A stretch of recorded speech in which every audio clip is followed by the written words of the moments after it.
बिस्मिल्लाहिर्रहमानिर्रहीम। अस्सलाम वालेकुम। आप देख रहे हैं अलिफ न्यूज़ और मैं हूं आपके साथ माजिद अली। शामिल करते हैं पाकिस्तान और दुनिया भर से ब्रेकिंग न्यूज़ हेडलाइंस। ईरान का जदीद खुरमशहर 4 बैलिस्टिक मिसाइल का कामयाब तजर्बा। ईरान की जानिब से अपने जदीद तरीन बैलिस्टिक मिसाइलों में से एक खुरमशहर 4 बैलिस्टिक मिसाइल का कामयाब तजर्बा कर लिया गया। इसराइल इस वक्त शदीद ज़हनी और फ़ौजी दबाव में है।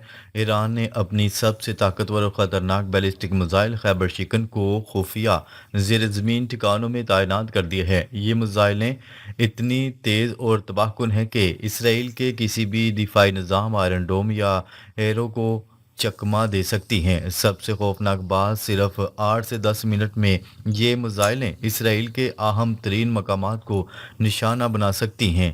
इसराइल के आर्मी चीफ ने खुद एतराफ़ किया है, ईरान के पास फ़िलहाल तकरीबन 2000 ख़तरनाक बैलिस्टिक मिसाइल तैयार हैं, जिनमें हाइपरसोनिक मिसाइलें भी शामिल हैं और हर माह 300 नई मिसाइलें बन रही हैं। अगर ये सिलसिला जारी रहा तो चंद सालों में ईरान के पास 10,000 मिसाइल होंगे।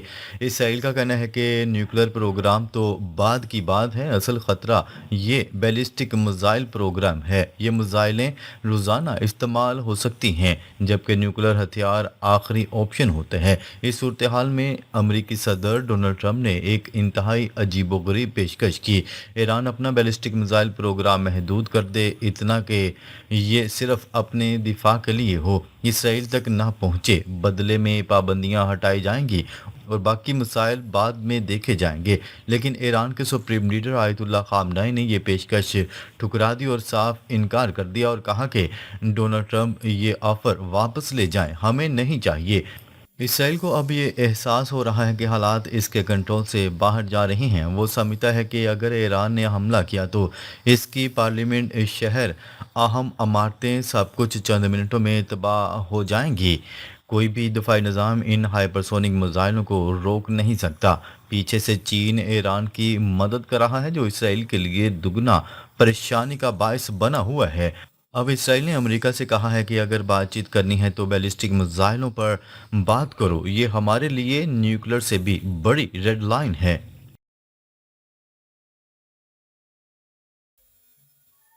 चीन ने ईरान के पुरअमन जोहरी इस्तेमाल के हक़ की हमायत कर दी। चीन ने ईरान के पुरअमन जोहरी इस्तेमाल के हक़ की हमायत कर दी है। गैर मुल्की खबरसां एजेंसी की रिपोर्ट के मुताबिक चीन के नायब वज़ीर ख़ारजा ने बीजिंग में ईरानी हम मनसब से मुलाकात में कहा कि चीन जोहरी तवानाई के पुरअमन इस्तेमाल के ईरान के जायज़ हक़ की हमायत करता है।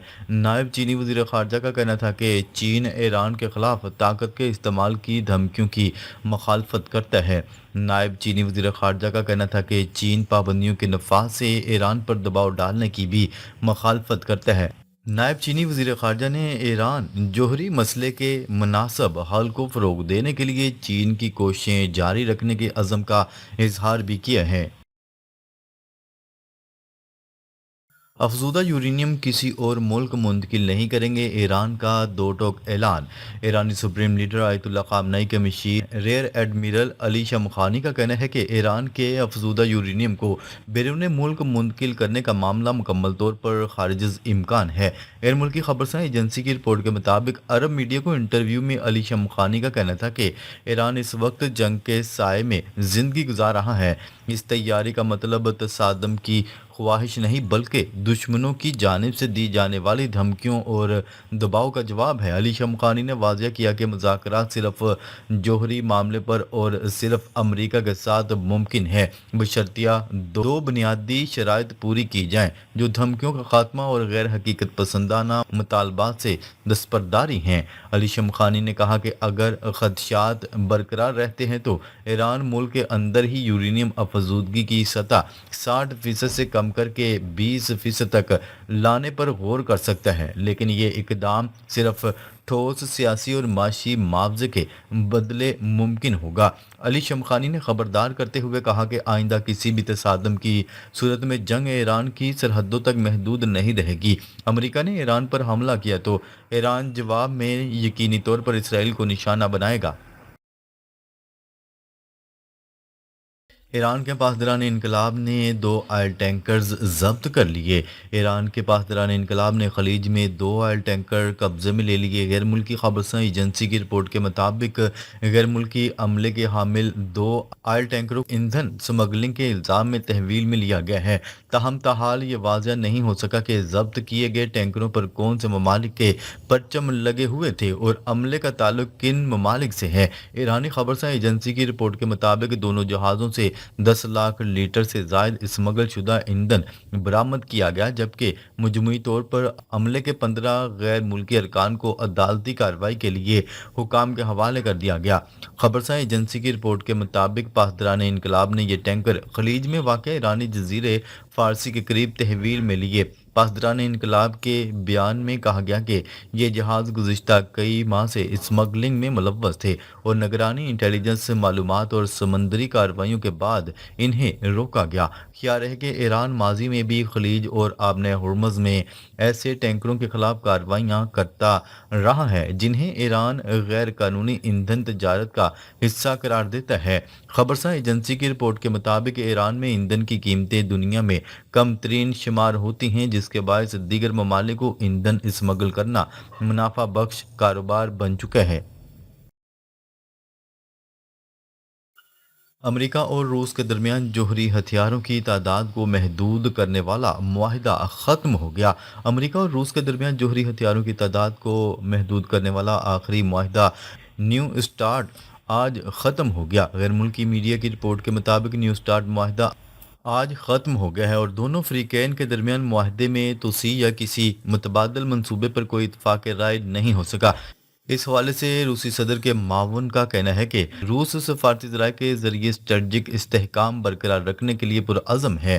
رپورٹ کے مطابق معاہدے کے خاتمے سے ایک دن قبل جاری کیے گئے بیان میں روسی وزارت خارجہ کا کہنا تھا کہ دونوں فریق اب معاہدے کے دائرہ کار میں کسی بھی ذمہ داری کے پابند نہیں رہے، آئندہ اقدامات کا آزادانہ طور پر تعین کرنے کے لیے آزاد ہیں۔ واضح رہے کہ 2010 میں ہونے والے اس معاہدے کے تحت امریکہ اور روس جوہری وارہیڈ اور بین البراعظمی بیلسٹک میزائلوں کی تعداد محدود رکھنے کے لیے پابند تھے۔ دوسری جانب اقوام متحدہ کے سیکرٹری جنرل انطونیو گوٹریس نے امریکہ اور روس سے جلد از جلد نئے جوہری معاہدے پر دستخط کا مطالبہ کیا تاکہ اس حوالے سے خدشات ختم ہو سکیں۔